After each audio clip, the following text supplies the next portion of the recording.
Ƙasashen Nijar, Mali da Burkina Faso sun ce za su kafa wata rundunar haɗin gwiwa don yaƙar masu iƙirarin jihadi da ke yi wa ƙasashen barazana. Shugaban dakarun sojin Nijar Musa Salu Barmo ya ce nan ba da jimawa ba rundunar za ta fara aiki, to sai dai bai yi cikakken bayanin girman rundunar ba.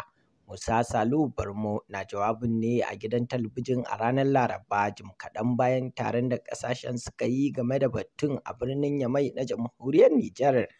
Kazalika ƙungiyoyin masu ikirarin jihadi da ke da alaƙa da Al-Ƙa'ida sun kashe dubban mutane a yankin a cikin shekarar da ta gabata. A 'yan watannin bayan nan shugaban sojin da ke mulkin ƙasashen uku na ƙara zama manyan aminan juna. A watan Satumbar shekarar da ta gabata ne suka kafa wata ƙungiyar haɗin kan ƙasashen yankin Sahel, inda suka fice daga cikin ƙungiyar ƙawance International Force da G5 da aka kafa don yaƙar masu iƙirarin jihadi a yankin. Sai kuma a shekarun baya-bayan nan matsalar tsaro na ƙara ƙazanta musamman ma a yankin Sahel da ke yammacin Afirka. Duk kuwa da alƙawuran magance matsalar da sojojin da ke mulkin ƙasashen suka shayi.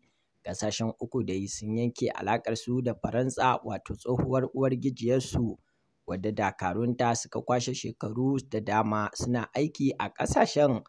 Mu dai babu abin da za mu ce sai dai Ubangiji Allah ya zaunar da ƙasashenmu lafiya, ya ba mu shugabanni na gari, ya haɗa kawunan mu, amin summa amin.